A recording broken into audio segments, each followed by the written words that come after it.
Matthew Moore's Wood Studio. Today is Wednesday, May 6th, which means it's time for another shop update. Now, we're outside the shop right now, and instead of being in my shop, we are in front of Elizabeth's shop. And we're here for a reason, so let's open up the doors and check out what's going on inside. Well, it's been a really busy week in my shop getting things ready for this shop. So as I told you guys last week, I purchased a 6-inch mini porter cable jointer and a 12-inch DeWalt chop saw. And they are now here in the shop. So first off, next to me is the miter saw station that I built for Elizabeth this last week. If you've been following me on Instagram, you've seen pictures of it coming together. And it is absolutely enormous. Completely open. This guy is just over 8 feet. I think it's actually close to 8.5 feet long with everything open and the extensions out. Okay, I was wrong with the total length. My bad. It's actually 13 feet 2 inches long from full extension to full extension. That's one big miter station. And the reason for that is she makes those boxes I showed you guys last week, and we bring in, or she brings in, 16-foot long redwood boards, 2x6s or 8-foot long 4x4s. And we need to be able to bring in, or she needs to be able to bring in a 16-foot long 2x6 and process the entire board here at one time. So if she's cutting 4-foot long boards for a 2-foot by 4-foot box, one board you can get 4 boards out of them, because you got to cut them. You cut them a little bit shorter than 4 feet long, and you add the sides, you're just a little bit over 4 feet. So right here, you would take the wheels off, or the wheel locks off.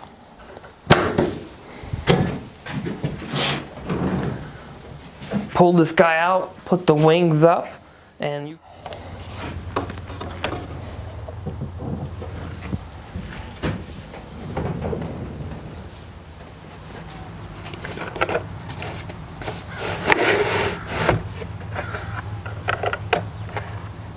So I really had to push the camera back in order for you guys to be able to see the entire length of the 16-foot board and this miter station. It's just ginormous, but I wanted to give you the perspective of how long 16 feet is.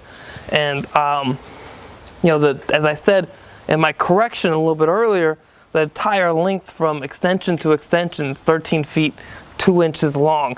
So a lot of ability to support this 2x6 along its entire length. So I want to start at the center and work my way out. So the center of this guy is a 12-inch DeWalt chop saw. It's just a single bevel chop saw, but it's 12 inches instead of a 10-inch blade because we need to cut 4x4s. And the space between where the arbor nut is and the end of the blade on a 10-inch is just not enough to cut a rough 4x4. So had to jump up to 12 inches here. And the fences are set back 1/4 inch on each side, parallel along their entire lengths.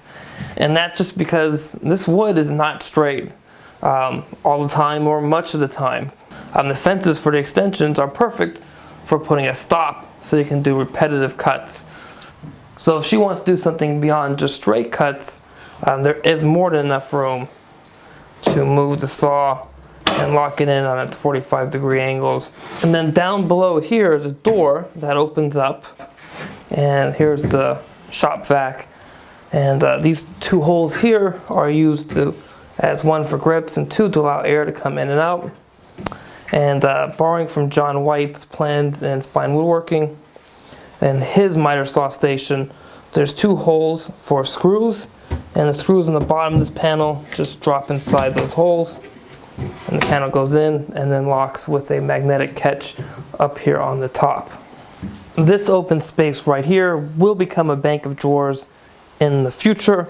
And then over here I got a couple of shelves. I've drilled holes for shelving pins On the fence here, I've gone at the back side of this Baltic birch plywood, and it's nice and light. And the reason I did that is if you want to come in and make some pencil marks for where all of your stops would be, you can easily see them. So here's one of the extension wings fully out. I'm missing the knobs on this side. On the other side I have knobs. I've ordered the knobs from Woodcraft, and I'll get those in and replace these nuts, but for now the nuts are holding this extension down.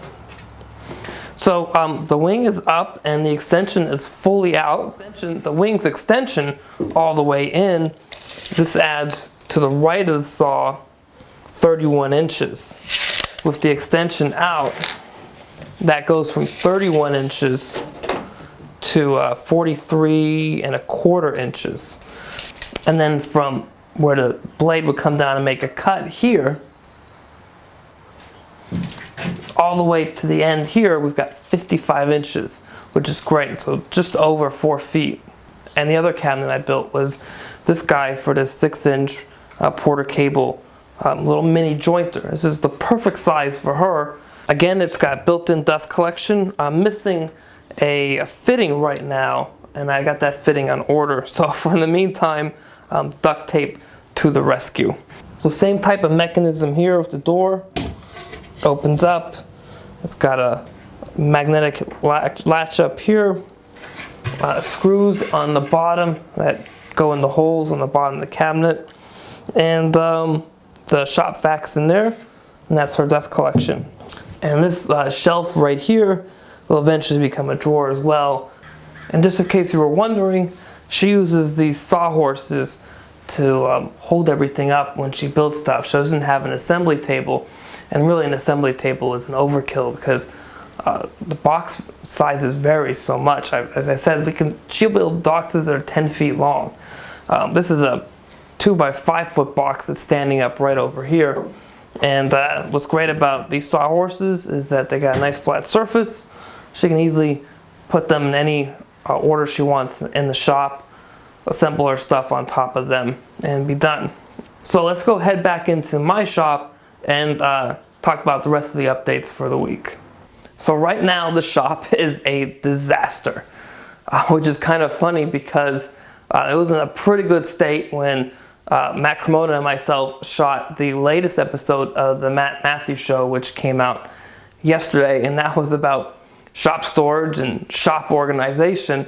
And since I shot that, and since I shot that, I think we shot that on Friday, and on Thursday I shot the shop update, and then Friday evening I picked up all the stuff to build these stations. So between Friday and today, Wednesday, actually last night, we moved the miter station over. I built those 2 stations, and I was just jamming because I knew that I needed to be able to get Elizabeth set up over there, and that would free me up in here as well.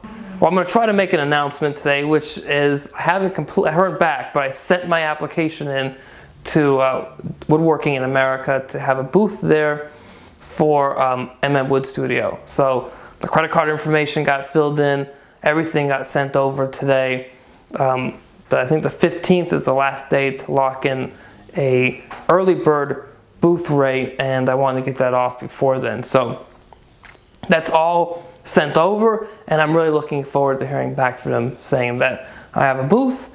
And so if any of you guys are going to be at Woodworking in America, knock on wood, I'll see you over there as well. So just real quick on the miter station, again, I used the ideas for fold-up wings and the extensions for the wings from an article by John White in Fine Woodworking. Your miter saw station needs a stand. And I'll have a link to the article on Fine Woodworking site in the description for the video. So as always, if you guys have any questions or comments about anything from this episode or anything at all about my shop or any other projects I've done, please leave them in the comments for this video, and I'd be happy to answer those. Please subscribe to the channel, and as always, have a great week in the shop. So I had to really push the camera back Doors are closing on me. It's wild. We got a little bit of wind out here.